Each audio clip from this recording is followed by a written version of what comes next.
Il y avait l'incubateur de Corse, j'ose dire, en la personne d'Emmanuel Pierre. Vous avez aidé finalement au montage de projet, c'est cela? Oui, on a essayé on est intervenu au cours d'une phase qui est vraiment très critique pour une entreprise, c'est le démarrage. Et donc notre travail a consisté à aider les porteurs de projets à structurer ce projet d'entreprise et à lui permettre de se développer aujourd'hui, de connaître le succès qu'on lui connaît. Parce qu'il y a un véritable succès, un succès oui, international. Hein. Vous ne bougez pas. D'abord, on va rappeler le jeu que vous avez lancé, Diane, en première partie. Oui, Luc, c'était un jeu musical. Oui, ça tombe bien. Ça tombe bien. Oui. Je ne suis pas hors sujet. Nous partons direction 1992 avec Antoine Ciosi. Regardez plutôt après Va Giappone e Amo Questione.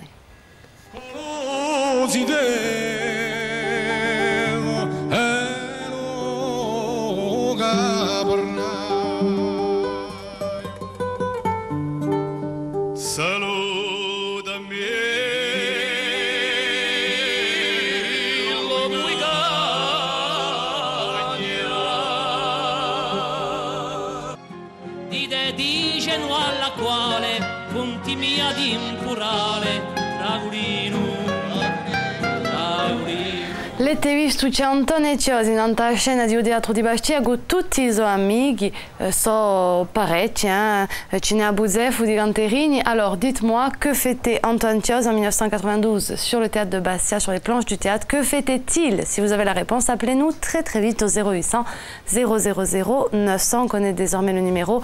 A remporté l'album de Feli. Il vient de sortir, c'est son dernier opus, Aditi.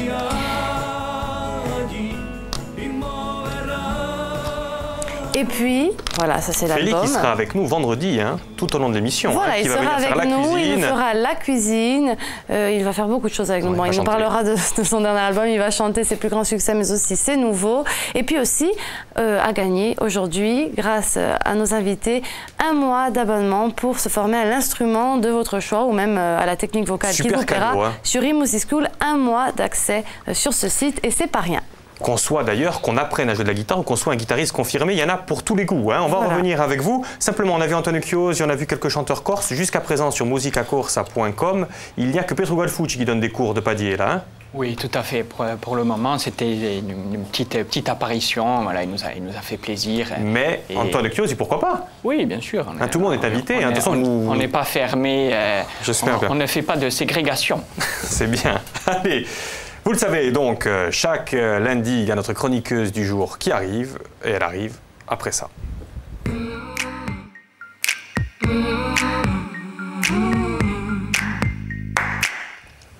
Bonjour. Bonjour Luc, bonjour à tous. Célia, comment allez-vous? Très bien, merci. Vous avez passé un bon week-end? Un très bon week-end. Pas de chute de... Non, moi ça va. Non, ça va, ok. Alors, on parlait d'eMusic School, ça vous a donné envie d'aller vous balader, je crois?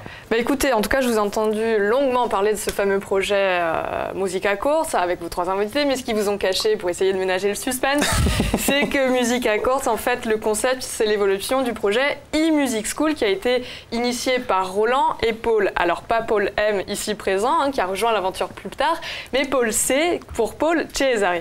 Alors, eMusic School, c'est avant tout une start-up avant d'être un site qui a été soutenu par Emmanuel Pierre avant d'être incubé en 2007 et d'être autonome en 2009. C'est une entreprise qui pèse aujourd'hui près d'1 million d'euros et pourtant elle reste assez anonyme.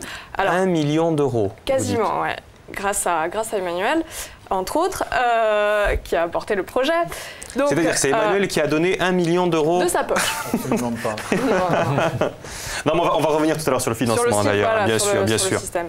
Alors vous me direz, en fait, eMusic School, qu'est-ce que c'est? eMusic School, c'est un projet d'apprentissage de musique en ligne, donc grâce aux TIC, comme on l'a dit tout à l'heure, qui sont les technologies de l'information et de la communication, ce qui est déjà un pari assez audacieux. Hein, et la seconde particularité du projet, qui est au moins tout aussi audacieuse, c'est que les professeurs qui vont enseigner à distance aux élèves sont des grosses pointures de la musique qui sont connues et reconnues du grand public. Vous avez Charlie McCoy, Kezia Jones, Michael Jones, Mathieu Gonnet, et beaucoup d'autres. En tout, il y en a 26.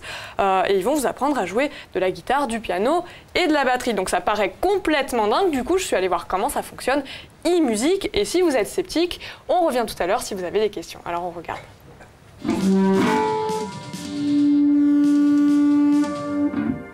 Oh, toi derrière ton écran, tu crois franchement que c'est comme ça que tu vas devenir le prochain Guitar Hero? bah t'as peut-être raison.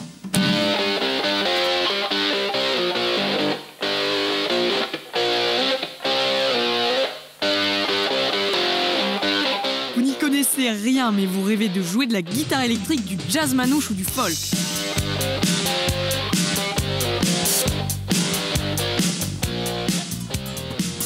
Vous êtes fan de Kezia Jones ou de Sanseverino? Alors pour jouer comme eux, le plus simple, c'est encore de leur demander.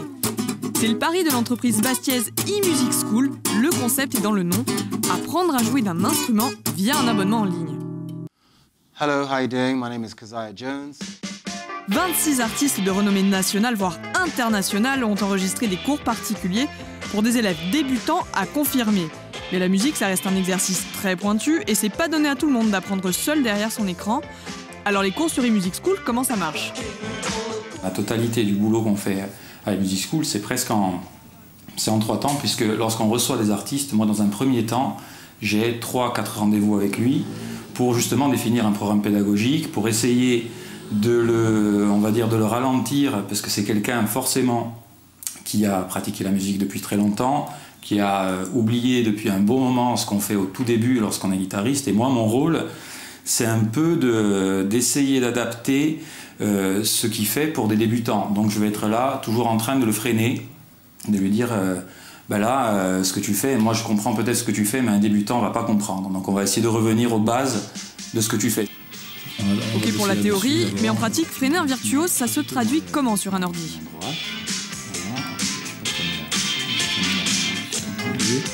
Ce qu'on entend et ce que le professeur dit, c'est vraiment lié à ce que le guitariste va faire à la main gauche. Donc là, par exemple, on va utiliser un plan serré à la main gauche. Après. Donc là, quand on dit plan serré, c'est une image qui est zoomée sur les mains pour connaître la gestuelle. Ouais. Mais moi qui n'ai jamais fait de solfège, ça suffit pour que je puisse comprendre à quoi ça correspond. Ouais, ça pourrait suffire à comprendre. Ce qu'on a en plus, c'est exactement ce qui se passe à l'écran, donc la guitare filmée avec le prof filmé. Mais c'est accompagné aussi de partitions, de tablatures, de tout ce qu'il faut, de toutes les illustrations utiles pour qu'on puisse comprendre le cours.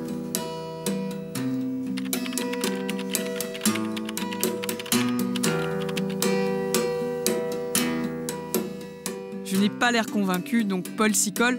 Il me montre concrètement en quoi le découpage de ces cours consiste.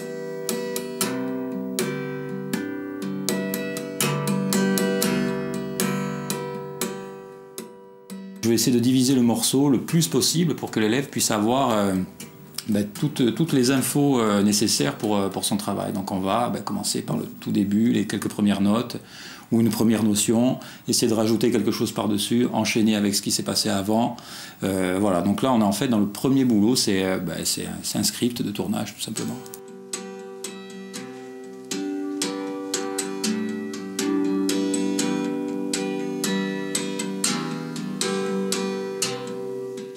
eMusic School, c'est donc la rencontre de la technique musicale et de l'informatique pour permettre aux élèves de suivre de l'enseignement à distance. Faut-il encore savoir évaluer son niveau et choisir ses cours? eMusic School s'adresse à tout le monde, c'est-à-dire que vous soyez néophyte ou concertiste, il y a des cours adaptés à votre niveau. D'accord. Et alors, comment ça marche concrètement?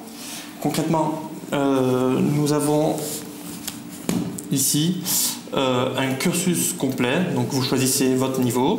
On commence par le choix de l'instrument, et par instrument, vous avez plusieurs niveaux. Quand vous choisissez un professeur, vous avez accès à tout son cursus. C'est à vous, au départ, de savoir où vous en êtes.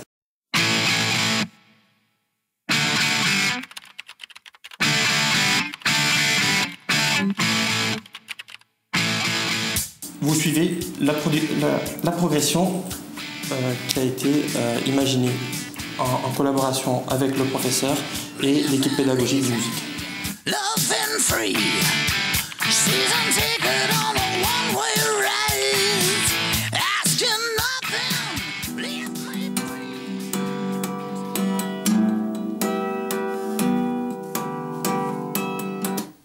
Et finalement, pour arriver à faire ça, ce serait peut-être pas mieux d'avoir un vrai prof plutôt qu'un prof virtuel? Non. Paul dit non. Qu'est-ce que vous dites, vous? Prof virtuel ou prof en vrai? Qu'est-ce qu'il faut mieux?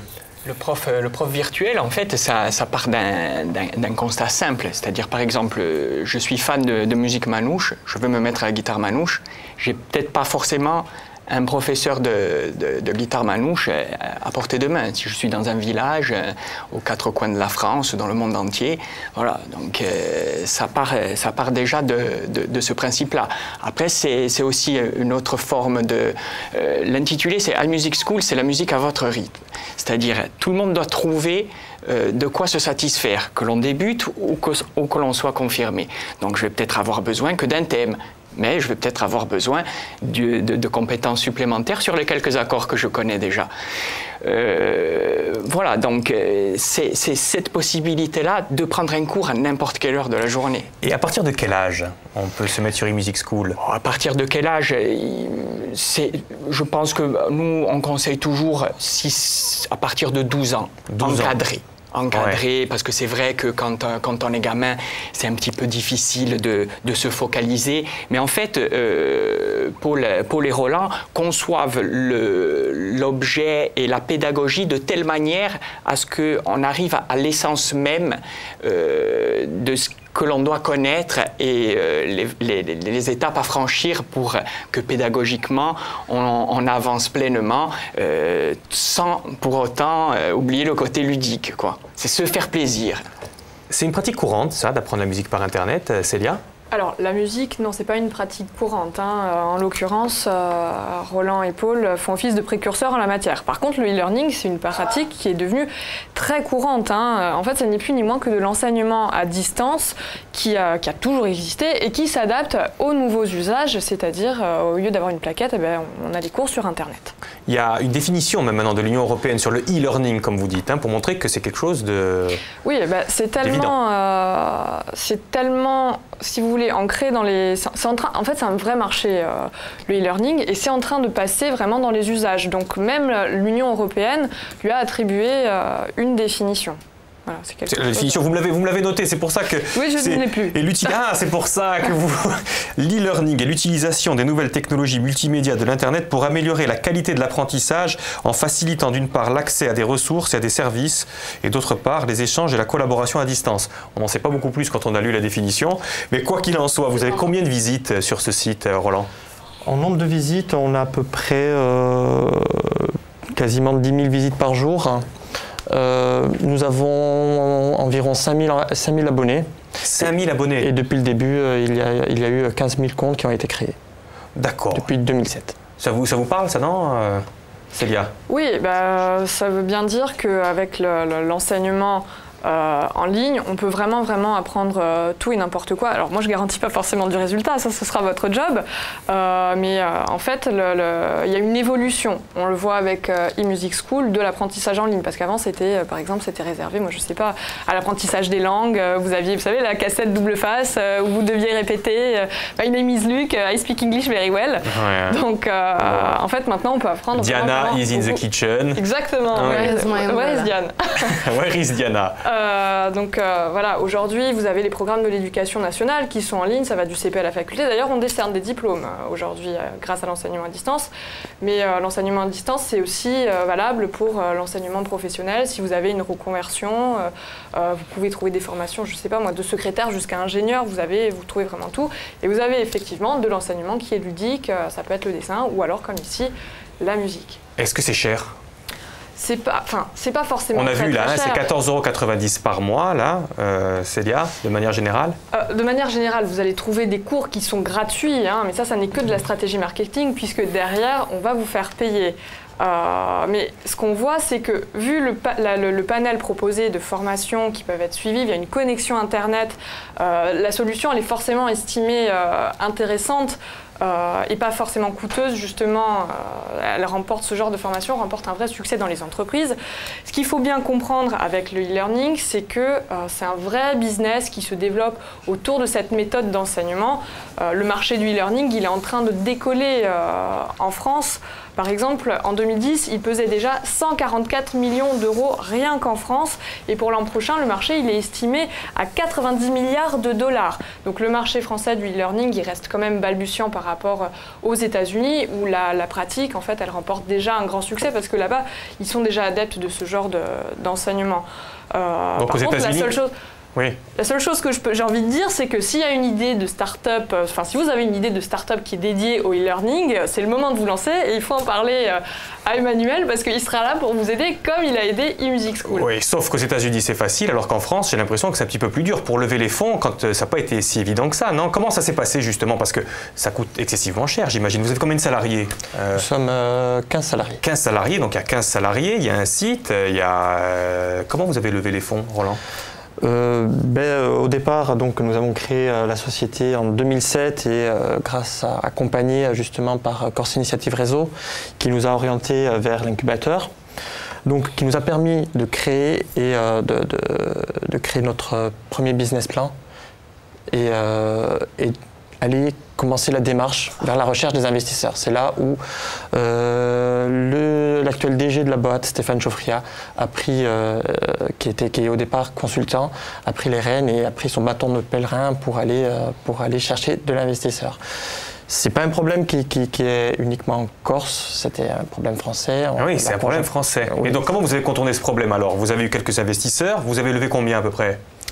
On a eu un premier business angel corse qui a investi aux alentours de 150 000 euros et qui nous a emmenés vers la seconde levée de fonds, vers Venture Capital, qui est un capital risque de chez Natixis. D'accord. Et vous êtes intervenu à quel moment alors à l'incubateur de Corse, Emmanuel? En fait, on intervient au moment où les négociations sont entreprises avec le capital risqueur, en l'occurrence Venture Capital Partners, pardon. L'équipe, même si entre-temps elle a pu recruter une ressource qui les a beaucoup aidés sur cet aspect-là, l'incubateur est intervenu quand même pour l'assistance à la levée de fonds, c'est-à-dire qu'on a pu mobiliser des compétences extérieures également, plutôt d'ordre juridique, parce que beaucoup de négociations et lorsqu'on rédige un pacte d'actionnaires, c'est plutôt du juridique, pour finaliser cette première levée de fonds. Qui s'est élevé à 800 000 euros. Donc c'est un premier tour de table.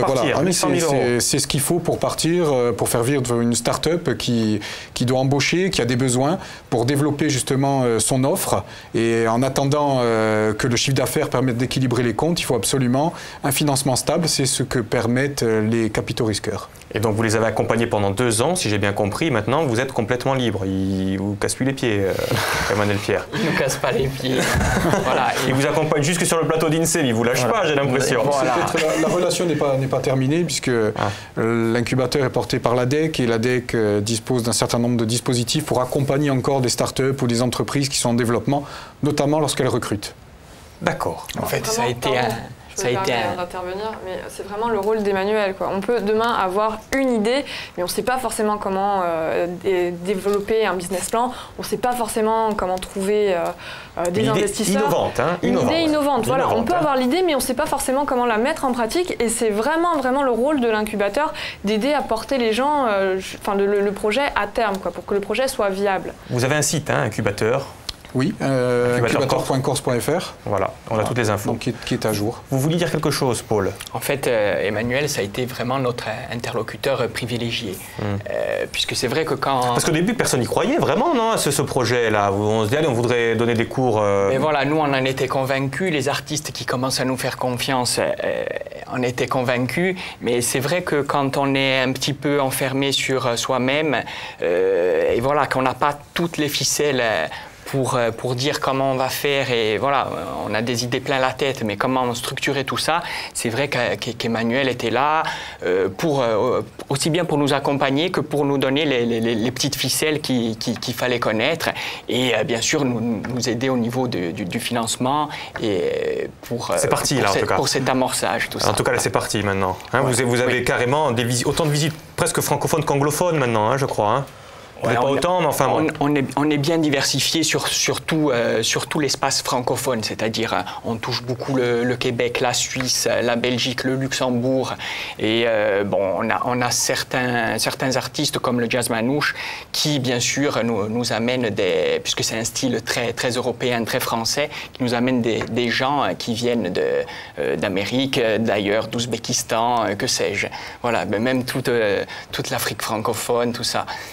On est loin de s'imaginer la portée que ça peut avoir. Et d'ailleurs, si je pouvais rajouter un petit truc, c'est que c'est vrai qu'on a des professeurs, mais on a aussi des professeurs qui sont connus. Donc ça marche aussi là-dessus. C'est-à-dire que mon prof, c'est pas n'importe qui. Je peux suivre des cours avec Kezia Jones. On a les photos d'ailleurs, là, des interprètes sur l'écran. Oui, enfin, oui. Des professeurs, oui. Tout à fait. C'est-à-dire que là, c'est pas un inconnu que j'ai comme prof. Voilà, je me paye le luxe d'avoir Kezia Jones. C'est-à-dire Kezia Jones, il ne peut pas avoir d'élèves. Il en aurait trop. Il ne peut pas se permettre. Et puis, il a un emploi du temps qui est trop chargé. Non seulement j'apprends un instrument, mais je l'apprends avec quelqu'un qui est connu et reconnu dans le métier. Donc voilà, c'est peut-être aussi le petit plus. Il y a Kezia Jones, qui a aussi... Il y a Michael Jones, il y a Roman. On les a vus un petit peu. Il y a Mathieu Gonnet, il y a Jasmine Roy pour le chant. Et ils arrivent à se mettre au niveau d'un débutant. C'est-à-dire, ils disent, regarde Coco, tu places ton doigt comme ça, et tu fais comme ça. C'est là que Paul intervient dans l'explication et dans la pédagogie. Donc, il y a 2-3 rendez-vous, même un peu plus, et qui va vraiment aider le professeur à mettre en place, l'artiste à mettre en place son programme. Simplement rajouter, c'est que le projet, eMusic School, c'est une équipe qui est tellement ambitieuse et audacieuse, et c'est tellement innovant l'apprentissage de la musique en ligne avec des grosses pointures, que c'est justement cet argument-là qui a convaincu Kezia Jones ou tous les autres. C'est tellement, ça paraît surréaliste et ça marche. Exactement. Lors de la présentation, donc la première fois, c'est Roman qui il a trouvé le projet assez extraordinaire et je dirais, il nous avait devancé et ça nous a permis d'accélérer puisqu'il a dit moi je veux enregistrer mais très vite quoi. Et Jean-Félix Lalanne a suivi et tous les autres ensuite quoi. Il y en a combien en tout? Il y en a 26. Professeurs connus à disposition? Il y a 26 professeurs. 26 professeurs quand même, effectivement. Et il y en a dans les cartons. Et il y en a encore à venir. Mais on va revenir tout à l'heure sur ces professeurs connus. Mais d'abord, vous le savez, il y a Diane qui avait lancé un jeu. On va voir si nous avons un gagnant tout de suite. Nous avons un gagnant, plutôt une gagnante, Luc. Il s'agit de Claudine. Bonjour. Bonjour. D'où nous appelez-vous, Claudine? D'Ajaccio. Comment ça va? Ça va. Bon, alors cette formation à distance grâce à des professeurs ultra reconnus, qu'en avez-vous pensé? Eh ben, je pense que c'est très bien. Personnellement, je suis trop âgée. Si j'étais plus jeune, mais j'ai un petit-fils, je pense qu'il pourrait apprendre. Bon, et bien en plus, vu que vous êtes la gagnante du jour, on l'avait dit, Claudine, vous allez pouvoir offrir à votre petit-fils, grâce à nos invités du jour, 1 mois d'accès au site eMusic School. Oui, bah oui. Je suis sûre qu'il sera content. Bon, est-ce qu'on est sûr que c'est la gagnante, Diane? Est-ce qu'elle a donné la bonne réponse? Moi, je crois en Claudine. Je crois en Claudine. Elle m'inspire. Claudine, alors vous avez une idée de cette réponse du jour? Oui, alors c'est les 30 ans de carrière. Voilà. Qu'est-ce qui vous a mis sur la voie? Comment le savez-vous? Eh ben, je le sais parce que avant, j'habitais Paris et j'ai suivi la carrière d'Antoine Thiose. D'accord, donc vous êtes une fan de la première heure? Ouais, disons que je l'ai connu quand j'étais très jeune, à 16 ans. Bon, d'accord. Alors maintenant, il a bientôt, je crois, 50 ans de carrière déjà, voilà, Antoine Thiose, qu'il va fêter d'ici peu. Mais bravo, hein, Claudine, c'est dans la poche, c'est réussi pour aujourd'hui. Eh ben, je vous remercie. Je voulais vous dire que j'aime beaucoup votre émission. Oh, merci, ça fait très, très plaisir. C'est gentil. Je vous regarde tous les jours et vous m'apportez beaucoup de choses via Stell. J'apprends beaucoup de choses en regardant. Oh, écoutez, rien ne peut nous faire plus plaisir que ça, je crois. Merci beaucoup. Oui, et Luc et vous, je vous aime beaucoup. Oh, et ben nous aussi, on vous aime. Mandez-moi, amor. On vous envoie le CD de Feli, on vous envoie des bisous et puis plein de bonnes choses à vous. Hein. Moi aussi. À très bientôt. Au revoir, Claudine. Allez, après. C'est très, très gentil, hein.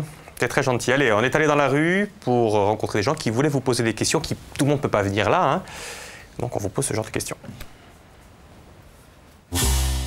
Bonjour, je joue du kazoo. Est-ce que vous auriez des cours qui vont m'aider à me perfectionner? Ah, bien entendu. Bien entendu, pour poser la voix et pourquoi pas suivre aussi une formation sur la guimbarde. C'est quoi du kazoo? Le kazoo, c'est un petit instrument où il faut absolument faire un bruit avec la glotte pour pouvoir... c'est un faux cuivre. D'accord. Et donc vous avez la réponse sur... Bien sûr. Avec des cours de chant, on sera très à l'aise pour le kazoo. Et on répète, si on n'a pas suivi l'émission dans la première demi-heure, on peut envoyer ces vidéos, bien sûr, on dirait écoutez, moi je joue comme ça ou je chante comme ça, corrigez-moi, et vous-même vous corrigez les gens. Hein. Bien sûr. Bien sûr. Donc ou le professeur en l'occurrence, si la question est vraiment pointue. Vous n'êtes pas submergé d'ailleurs par les vidéos à corriger, vous arrivez à répondre à la demande?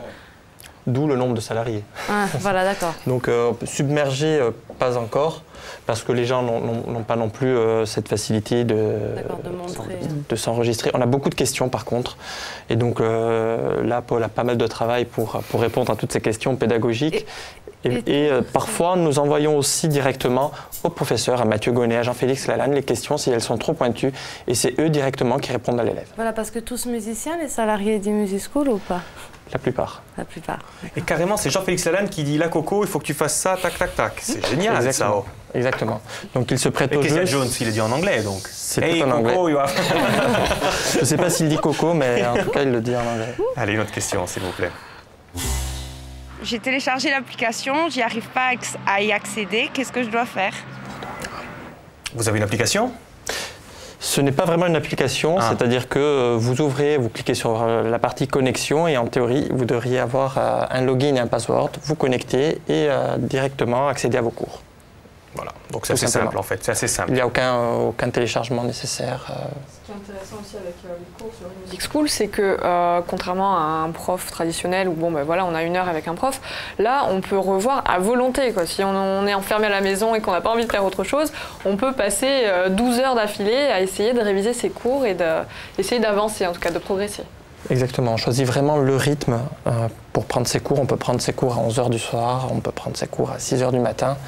Répéter le nombre de fois les mini-séquences qu'on fait. On fait des séquences longues sur des explications de notions, mais aussi on reprend en petites séquences, en gros plan, les parties que vous devez apprendre, ce qui vous permet de faire tourner en boucle cette vidéo, qui vous permet d'apprendre justement mesure par mesure chaque morceau.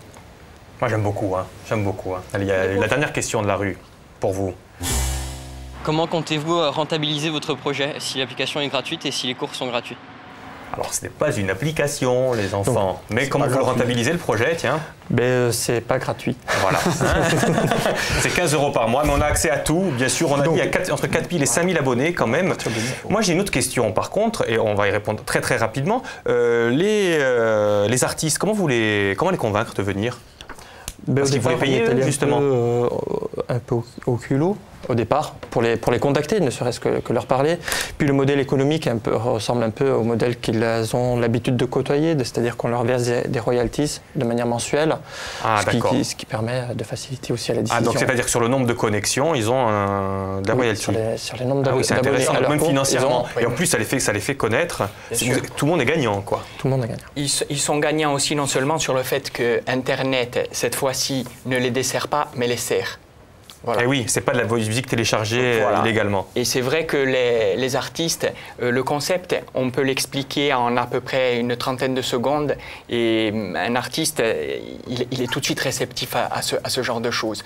Parce que, bon, on parle d'un plan de vue financier, certes, mais il ne faut pas oublier qu'ils veulent faire passer aussi quelque chose.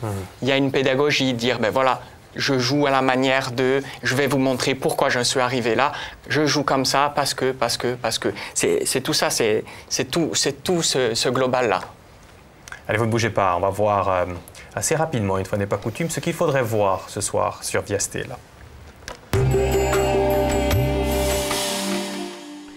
Diane. On commence avec Artemare. Allez. Peut-être, qui se déroule, vous le savez, chers téléspectateurs, du 21 au 26 novembre à Bastia. Ça commence aujourd'hui même, ce soir, avec une très belle soirée d'ouverture. Ce soir, en direct, il y aura Philippe Martinetti, en direct donc du théâtre pour son Sera Insem à partir de 18h avec Michel Corotti, président de l'association Artemare, le réalisateur et comédien Djalil Esper. Il y aura notamment Xavier Affre, son spécialiste cinéma qui sera à ses côtés. Demain, il recevra Zinedine Soualem, on le voit à l'image, Philippe. Et puis, il y aura aussi Laurent Vitali qui sera délocalisé aussi à l'occasion d'Artemare. Il recevra les membres du jury, notamment le président La Salomé ou encore Thierry Neuvy, qui parleront de Lino Ventura, un personnage qui est à l'honneur du festival Artemare cette année. On le voit, salut Laurent. Et puis, il y aura aussi, bien sûr, un spécial Via Culture à l'occasion de ce magnifique festival à ne pas manquer cette semaine à Bastia, Artemare. Et puis, allez, juste un petit clin d'œil, il y a un film à ne surtout pas manquer vendredi sur Viasté. Là, vous abandonnerez le site et vous regarderez ce film. Oui, il s'agit de Tunisie, année zéro, un film qui raconte un petit peu l'histoire d'une difficile naissance. Quelle est cette naissance? Eh bien, c'est celle de la démocratie, la première du monde arabe. C'est un documentaire magnifique. Tunisie, année zéro, à ne pas manquer vendredi soir, à 20h35 sur Viasté. Emmanuel, vous devez être fier, non, quand il y a des incubés comme ça qui ont du succès, là, car on peut dire que ça a marché, vous avez servi à quelque chose. Alors, on a contribué, oui, parce que tout à l'heure on a jeté beaucoup de fleurs sur le dispositif d'incubation, ce n'est qu'un maillon de la chaîne, mais en tout cas on est fiers de voir un petit peu l'aboutissement. D'abord il faut une bonne idée, ils l'ont eu, et puis ensuite il faut être persévérant et bien s'entourer. Ça a été le cas et on peut se féliciter aujourd'hui de voir une start-up d'une quinzaine d'emplois en Corse, c'est rare, il faut le souligner. Est-ce qu'il y a des élèves qui vont devenir professeurs du coup maintenant ou pas? Est-ce que ça peut arriver ça? C'est pas exclu. C'est pas exclu, non. Surtout que on recrute 2 personnes. 2 personnes voilà. Il faut savoir jouer de la musique donc j'imagine. Oui, il faut être relevé. Et relevé et vraiment.